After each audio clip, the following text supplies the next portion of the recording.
Edbert attacks this new fella. Hey, fella, how are ya? Why don't I drive a sword through your guts? Boom!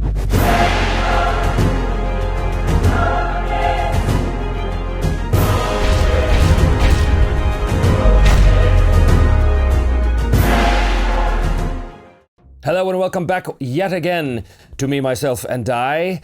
I am your intrepid host, GM and player, Trevor Devall. If you like the show today, don't forget to hit subscribe and like. It really helps us out. And don't forget as well that we have an official merchandise shop. So if you want to buy some loot, some gack, official junk from the store, you can find a link for that in the notes below. When last we left Simon of Argoston, he and Edbert had saved Arn Kalapunki from a group of cultists outside the inn that were trying to kill him and burn down the rest of the town as well. They were successful in doing that, and also successful in convincing Arn to put down his hostility towards Simon and actually work with the two of them to try and find a way to stop the tidal wave. Simon thought that the best way to do that was to go to the Temple of Morgus, the sea god right next to the inn, because he had been there before, and he thought that if anyone has an ability to counter the terrible power of Devona, the goddess of the storm, it would be the priests of Morgus. Now, Edbert believes that Arn has some knowledge that could help them in the temple.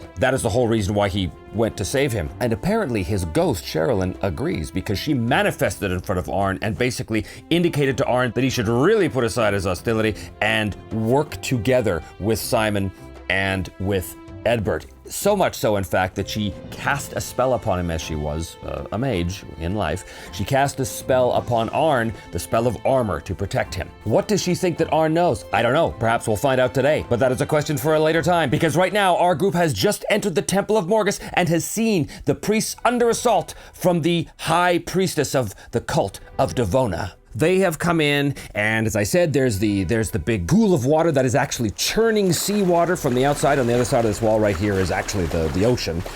So this water sloshing over and everything like this. The place is chaos as cultists are engaged, fighting with the various priests of the temple. Over here we have the high priest of Morgus, and here is the high priestess of Devona. That's where our characters find themselves when they burst in on the scene. So the question I have right now is, how long is it until the tidal wave hits? Because I think we're on a ticking clock here. I said last time that tidal wave was on its way and it was coming fast and furious. So the question is, how many rounds do we have until that tidal wave hits? I don't think there's a lot left. I think that whatever is gonna happen quick. 5 rounds, okay? 5 rounds to deal with this, plus a D6. So 5 plus D6 rounds. I'm gonna be keeping track of that with a separate die as well.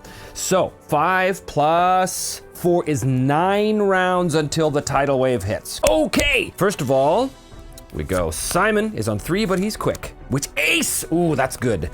Allies are on king, the baddies are on 9. Okay, so far so good. Simon is first. He, will say, has loaded his crossbow as they're running up, because that makes sense. He sees this situation, the high priest of Morgus. I think that this priest was in the middle of conducting this ritual to call upon the power of Morgus to prevent Devona's tidal wave from engulfing the town, and that's when the cultists burst in. So Simon goes first. He's got his crossbow. He sees that right here is the cult leader, and she is preparing some horrible spell. I think he shouts out as well, "Take down the cultist leader!" He levels his crossbow, stone bolt, and he fires his crossbow. He's D8 shooting. His target number is 4. There's no cover or anything like that. He fires, and he will explode with the wild die. 7. Okay, well, 7 is a hit. He does hit the cultist, and he shoots her in the back. Oh, Simon, you coward. The crossbow bolt flies across the room and will hit her with its 2d6 plus 1 damage, because it is magical. Oh, it's magical, isn't it? It's such a magical crossbow. Boom! 6 damage. Her toughness is 7. The bolt buries itself into her back, but is immediately whisked aside from this magical armor. And I think what the nature of her magical armor is, it's a combination of whipping winds and water. Cool. That was Simon. Our allies on king. I want to deal with our main guys first. So I think Arn, with his bow, fires ka-dunk at D8. With his D6, he is a wild card as well. And he's going, you know what? I have 3 bennies here for our NPCs. This is going to count for Arn, and this is also going to count for Edbert. So I'm going to spend one of those NPC bennies to re-roll, because this is pretty important. Arn shoots and will roll a 5, which will hit, but not with a raise. So 2d6 damage from the bow on toughness of 7 will be 5, nothing done. Again, the bolt hit, but is swept away by the swirling magical winds. So does the arrow, nothing done there. Which brings us to Edbert. I think he's going to run down the stairs and engage this guy, but he's going to have to run with a d6. As he runs down here, the ghost will follow him. Ooh. So the ghost comes in and is sort of swirling ethereally around Edbert, but he is going to draw and attack, but at -2 because it's a multi-action penalty. He was a wild card. That was an 8. I hope it's okay. So he explodes with the 6. 9 -2 is 7. He will hit the regular cultist. Parry 5. He's going to roll 2d8 damage from his longsword against toughness of 6, because they're wearing some ports of armor. 14 against toughness 6 is enough to slay him. He kills that cultist. Now I'm going to quickly do the battle here. Does this priest do anything? 5. He might. He's going to hit with his, small cudgel or whatever it is, versus toughness 6. 4 will do nothing. Bang. Over here, does this priest hit? No. And over here, does this priest hit? No. That's all of our allies, which brings us to the enemy. So this priestess, she has a couple of spells that I more or less determined randomly. One is armor, and I think she has that up already. She also has blast, which is a spell that in this case is like she can call upon her goddess to deliver a massive clap of thunder, which is going to damage people in a wide area. And finally, she has something called barrier. And barrier is she can basically cause a massive wall of water to create a barrier between her and whoever she wants. But I think she's going to try. She's going to do a spirit roll. I'm sorry, she's going to do a faith roll, which is a skill in Savage Worlds that you use to draw upon the power of your god, or goddess in this case. Her faith, and she is a wild card, is D10. Savage Worlds often uses power points. I use an optional rule called no power points. So basically, she's going to take a penalty on the roll based on how many power points she should be expending. So she has to make this roll at -3, okay? And again, her target number is 4, like in most cases. 7 -3 is 4. She gets that barrier up. So this will represent the wall of water, okay? So it goes up right there, whoosh, this churning wall of water. I think what happens too is as she completes the prayer to her dark goddess, Devona, the churning seawater from the large pool here basically shoots out in a big arc and forms itself almost like a giant pseudopod, forms itself into this churning wall of waters. Okay, let's go in order here. Let's deal with the guys that are dealing with the priest. So over here, anything happens? No. Over here, anything happens? Yes. Explode, 12. That's definitely a hit with a raise, so that's going to be 3d6 damage against this priest right here. Oh my god, 13. Oh yeah, so this priest goes down. This cultist with a long knife basically just stabs it right down the collarbone of this priest, who dies. I think he's going to move over here and join this fight, but he won't be able to do that till the next round. Meanwhile, over here, this guy does attack this priest. He will miss. That leaves these 2 cultists here. One of them is going to run 1, 2, 3, 4, 5, not run, but move over and attack Edbert. So let's deal with that. 5 against Edbert's parry. Parry is 6, so no, the cultist will not be able to bypass Edbert's defenses. This one goes 1, 2, 3, 4, 5, 6, and will run 7 and will attack at a multi-action penalty against Arn, and he will roll a 3, so he will miss. That was the bad guys of the first round. The first round is over. We go down now to round 8 as the tidal wave gets closer. Okie dokie, here we go. Simon is on 2, but he's quick, so he's on Queen. Allies are on 10. Baddies are on 8, so Simon is first. Simon, the first of his name. Well, he is going to reload and fire. Now, a crossbow, if you do that, you take a multi-action penalty because it takes 1 action to reload, but he's got to do it. So I think he's going to fire at that. Is the bolt going to do anything? It's possible the bolt destroys that wall. He's got to try. He's got to try. He levels the crossbow and fires at -2. What do we get? Oh, he explodes! So 9 minus 2 is 7, so he will hit the section of wall. Ka-thunk. And now he's going to do his damage. 2d6 plus 1 against toughness of 10. So he just needs to get 10. It's possible. How much damage does he do? 5. The bolt basically disappears into the swirling water. That was Simon. Our allies. I think that Arn drops his bow, pulls his sword, and attacks at a -2. -2 is 4. He will not be able to hit that dude. Over here, Edbert attacks this new fella.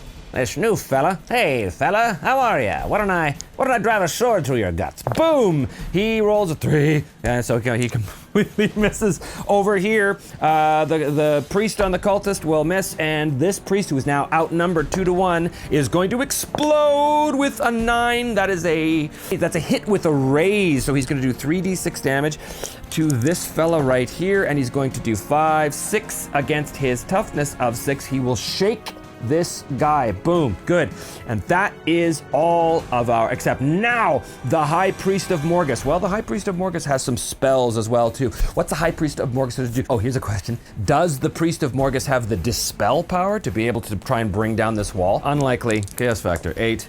63, he does have the Dispel, but does he try desperately to continue this chant to try and stop that tidal wave, or does he deal with this immediate threat right here, or does he try and bring that wall down? I think I'm gonna roll 1d6. 1 to 2, he continues the chant.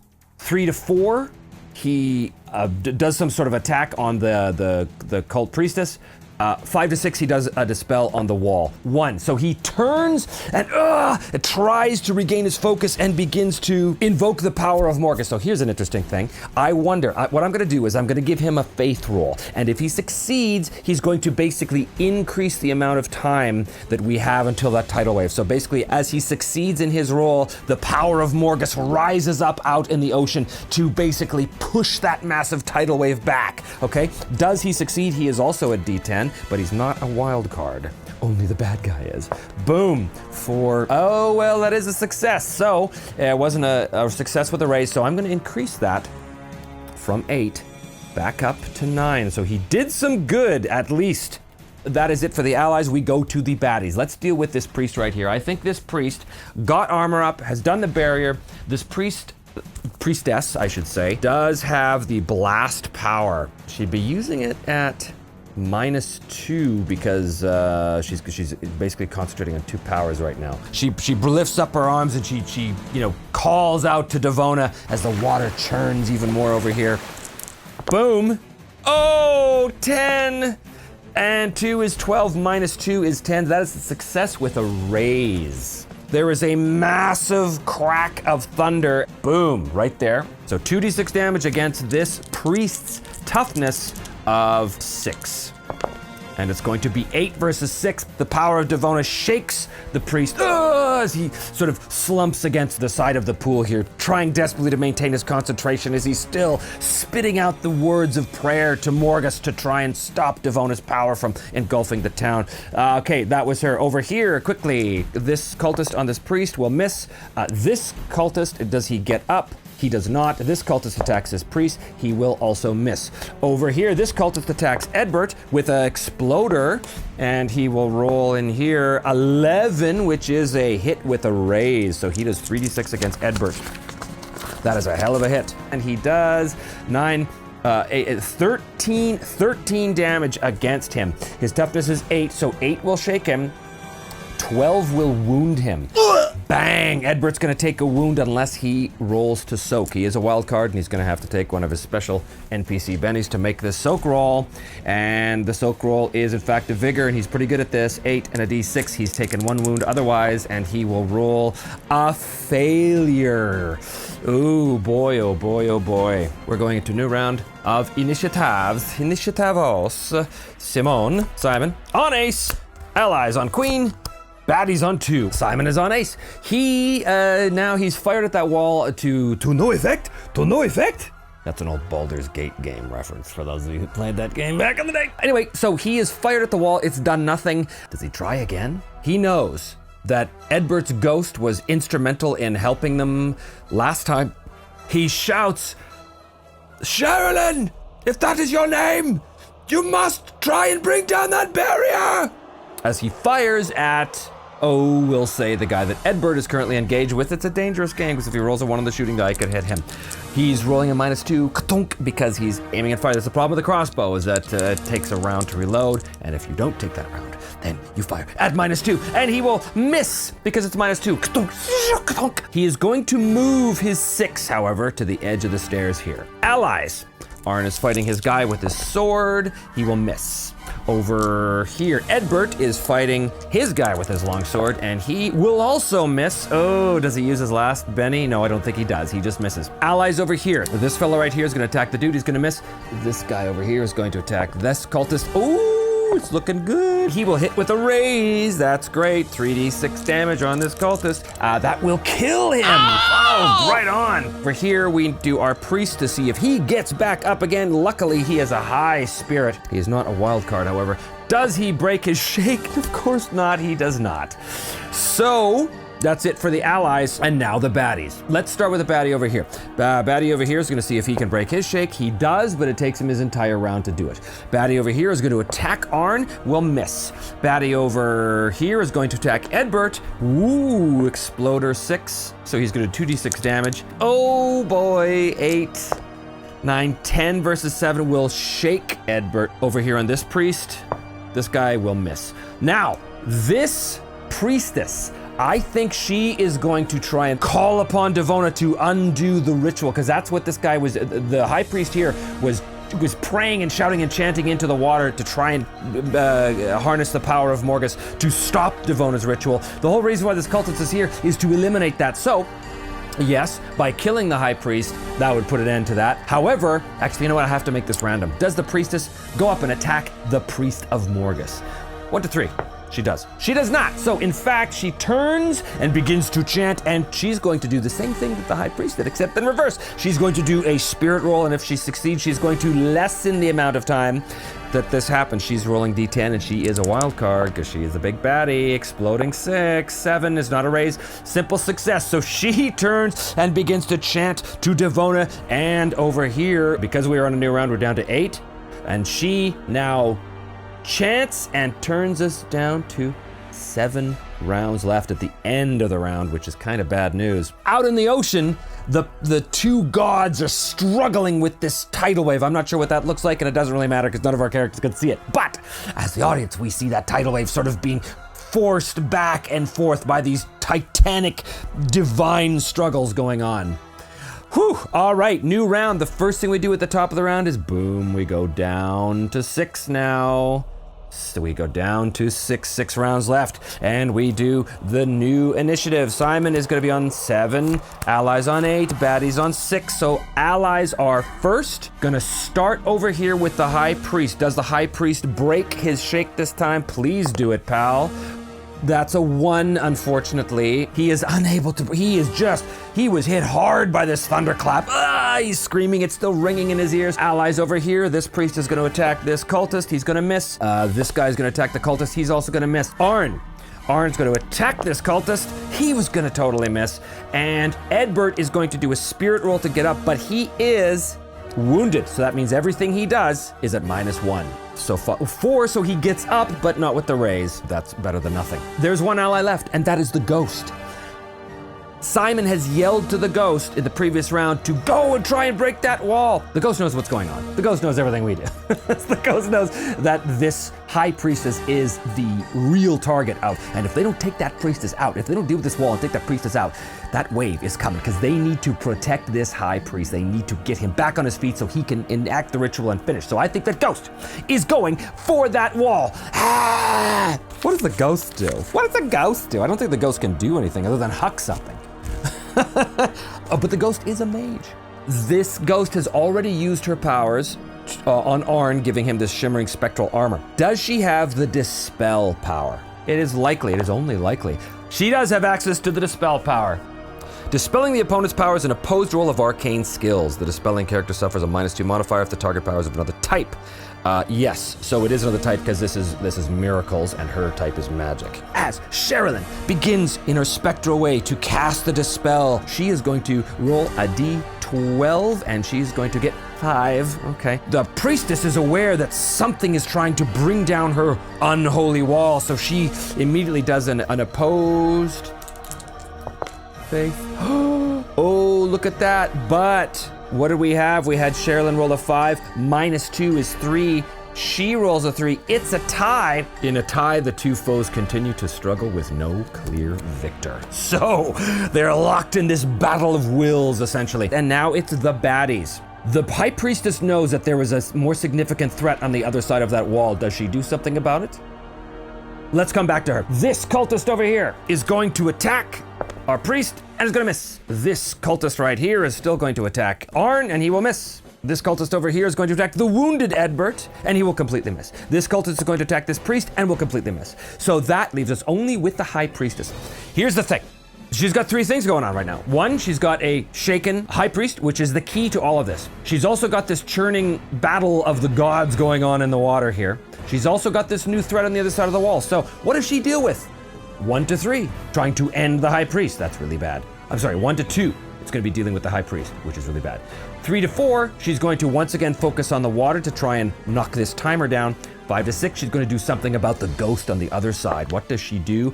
It is probably the best possible outcome for us. She turns and she's going to do a spirit roll again to see if she can create that tidal wave coming in quicker. If she succeeds, it goes down by 1. If she succeeds with the raise, it goes down by 2. Here we go. And she, oh no, why did I say that?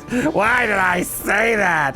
She rolls an 8, which is a success with the raise, which means the timer goes down by 2, and it is also the end of the round, which means as we go into a new round, this thing drops again to 3. That tidal wave is coming in hard. Let us see what the initiatives are. Simon is quick. He's on 8. Allies on the Joker, that's good. And baddies on 5. All of the allies are suddenly inspired, or rather panicked, by the fact that time is running out and that tidal wave is coming upon them. They can hear it, the roar, the crash of the surf. This pool is going crazy as well. Water splashing everywhere, churning like a maelstrom. Okay, so over here, this guy is going to attack this cultist at a +2. Yes, he explodes with 9, 10, 11. That is a hit with a raise. He's going to do 3d6 damage +2 because the Joker. 2 to everything. The cultists have a toughness of 6, so he's going to roll 10. 13 +2 is 50. He's going to kill that cultist. Boom! Awesome. And then he's going to move. 1, 2, 3, 4, 5, 6. Allies over here. So this guy, this priest attacks this. Oh, this priest attacks the cultist and is 11. 13, that is a hit with a raise. He's gonna roll 3d6 with his cudgel against toughness of 6. Oh boy, they're inspired right now. 6 and 5 is 11, 12, 13. 14 kills that cultist dead. Bang! So Arn over here also attacks on +2. He's part of the allies as well. He's gonna hit with a 5. That's a regular hit, so he's gonna do 2d6. A +2 damage. That's gonna be 6 +2 is 8 against toughness of 6. Will shake this cultist. Bang! Edbert is wounded. He's got this cultist in front of him. He's going to attack at +1 because he's got the +2 from the Joker, but -1 from the wound he's suffering. So +1, he's going to hit with a 5 because the parry's 5. So he's going to do 2d8 damage +2. Bang, 5 +2 is 7 damage, which is going to shake this guy. Boom! Which is good. Oh, and the ghost. The ghost is going to do a spell check right now. It's competing, so this is going to be -1, unfortunately. 10 -1 is 9. That is a great roll. -1 for the spell she's upholding, -2 for the differences of magic, but +2 because of the Joker. So in fact, she rolled 9. She's gonna roll her faith and her wild card. Oh no! It's once again. It's a tie. Nothing done. Oh. Simon, he's going to run down. He drops the crossbow and he goes up to this wall, pulling his sword as he does, and he attacks the water wall, trying desperately to hack through it and destroy it. He's only gonna get a 2 though. So 3, so he will hit, and he not with a raise, so he's doing 2d6 damage against toughness 10. No, his sword just basically gets caught up in the churning waters of this water wall. Now it is the baddies. Oh, hold on. hold on. Aha, I forgot about this. In the joke around for our high priest has to do a spirit roll to get up, but he's at +2 to do it. 5, he will do it, but he couldn't do anything, so that was the totality of his round. Then Simon did his thing, and now it is the baddie's turn. Let us deal with this baddie first. He does his spirit roll to get up, he will not. He does his spirit roll, he will not. And this baddie, now, we've got 3 rounds left. Very, very, very bad. Once again, does this cultist go after the priest? Does she go after the water? Or does she turn and deal with the ghost? I think right now, it's 1 to 3 she's gonna go after the priest because he is clearly turning, he's the greatest threat. 4 to 5 is this, and 6 is that. 3. So she goes after the priest. So she is going to once again cast this spell at -2 because she has 2 spells up. She rolls her faith, and she is a wild card, but these are at -2. She's doing a blast. We explode on the d6. Is 9 -2 is 7. That is a regular success. So he's shaken again. But he's not wounded, which is, it's not terrible. This brings us to the new round. We've got a joker, so we have to reshuffle the deck. This is tough because as you can see right here, as we go into the new round, it now goes down to 2. It now goes down to 2. This is bad. This is really bad because right now the tidal wave is making its way closer and closer and closer to the shore. If they don't stop this in the next 2 rounds, if they don't deal one way or another in the next 2 rounds, that tidal wave is going to hit Hundatora. What happens when it does? Well, could be game over for everybody. I'm going to say that this is probably the most dangerous event that Simon has ever had to encounter. Perhaps it would have been wise if he had abandoned his friend. Perhaps they're all going to be ghosts in a few rounds. We shall see what happens. Boy, oh boy, oh boy. Boom, Simon is on 7. Allies are on 5. Okay, baddies are on 7, but hearts before clubs. So Simon goes first. He is going to attack that wall again. They have to get through it. He attacks with a 2. Okay, well that's enough because the fairy's only 2 of the wall. He does 2d6 damage. Does he explode? 7 will not do it. That is it for Simon. That brings us to the baddies. This guy over here first. He is going to do a spirit roll to get up. Oh, 7. So he does not succeed with the raise, but he is up and he can't do anything. This guy over here does a spirit roll, also explodes with an 8. So this time he will get up and attack Edbert, who's right in front of him. Boom, he will miss. And other baddies are, there's only the high. So again, I think we're back down to 1 to 2, 3 to 4, 5 to 6. 1 to 2, 5. Oh, so she turns and is going to try and deal with this ghost beyond the churning water wall. So she is going to try and basically create this massive thunderclap that's going to center here, and basically it's going to hit these guys if it goes off, but she's going to be at -2 and another -2 because she's already maintaining 2 spells. Her faith, she is rolling her faith right now. Her faith in Devona, who is just a real bitch. At -4, 2, it does not go off. The allies. Let's deal with the most important thing right now. The ghost is once again going to try and bring down this wall with the dispel at -1. Oh, you know what? The ghost has to do Zabeni because this is so crucial. This is so crucial. -1. Oh, God. It's even worse, and there's no more bennies for the NPCs to use, so the water wall does not get dispelled. That was this. Edbert, he's going to just move. He's going to draw the attack of opportunity because he sees what's going on here. He's going to draw the attack of opportunity from this cultist right here who's going to attack and miss, and he is going to attack this water wall. Come on, Edbert. Come on, Edbert. Give us a hit. He does hit it. 2d8 damage against the water wall. Toughness 10. 9. He's unable to penetrate the water wall. Allies over here, these 2 dudes are coming up and attacking him. Each one of them will hit, which will shake this dude. Pow. Meanwhile, the priest, get up, man. Get up. Make your spirit roll with the raise, He only rolled the 8, so he gets up with the raise, which means he can act. So he immediately turns to the water and begins to call upon the power of Morgus again. Please, pal, please succeed at this. And he will fail at this. You fail at this. Okay, Arn over here is gonna still try and take this dude out. A hit with a raise, so he's gonna do 3d6 damage against this fella.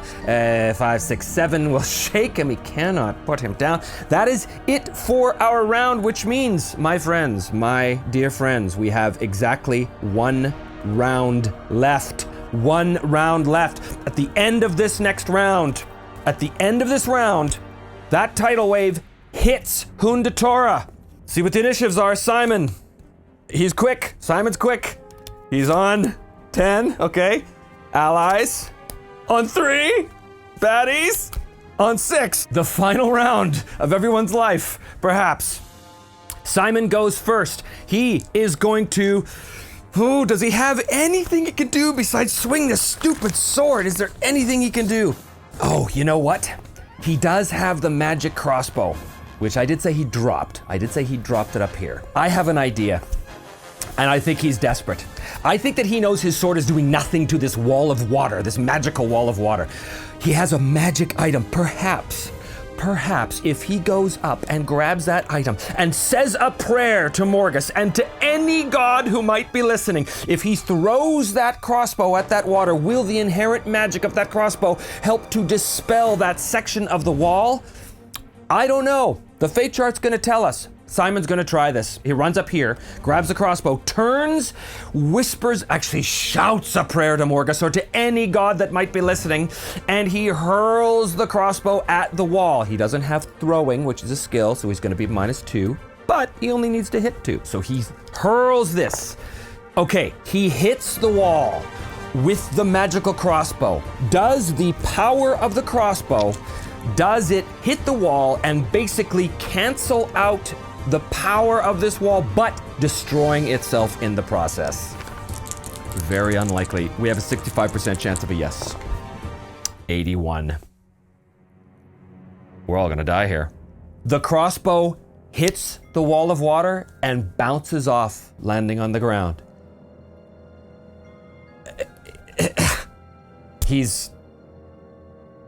It didn't work. Which brings us to the baddies. Let's go over here. This baddie tries to get up, does not. This baddie tries to get up, does, but cannot act. This baddie is so close right now. Once again, does she deal with the high priest? Does she deal with the water, basically causing this to turn to a 0? Or does she deal? This is all the marbles right here. If we get a 3 or a 4, this bad. A 5, so she turns to try and deal with this ghost again. She is gonna be rolling at a -4 to try and use her blast power. So she is going to roll her D10 and her D6, but at -4. -4 is 2. It fails because she's trying to cast a spell past the water. She's also maintaining 2 different spells right now, so she is unable to do that. That is very good. That brings us to the end of her turn. It is all up to the ghost. The ghost is going to do a dispel check, D12. No more bennies. This is for all the marbles.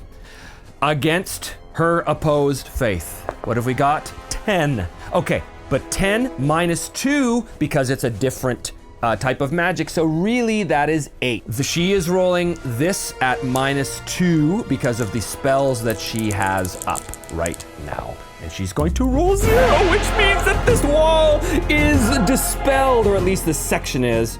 Boom. There is a gap in the wall as the ghost brings some of it down. Okay. Edbert, it is up to you, my Irish friend. It is totally up to you now. So, Edbert rushes in the gap and plunges his sword, wounded as he is, into the High Priestess. Now, she also has magical armor on, 2 points of armor, so her toughness is up there. Does he hit? Her parry is 5. Come on, buddy. This is okay. He explodes. He explodes with the wild die, and he gets 11 -1, so he gets a 10. That is a hit with a raise. Hit with a raise. He gets 2d8 damage and the d6 damage. Her toughness, however, is 7. Here we go. Here we go. She is a wild card too, which is not great. 9 and 4 is 13 versus 7, so 7 shakes her. 7, 8, 9, 10. 11 gives her a wound. Bang! Ah! Arn is going to attack the guy who's shaken, because that's what he does. He's going to explode both times. He's going to explode both. He's definitely going to hit with, oh yeah, he just keeps exploding. He's going to hit with a razor. It's going to be 3d6 damage. This guy's already shaken. He kills him. Boom! Congratulations, Arn. At this time, Arn sees this, and he uses his movement to escape. He runs out of the room, because Arn...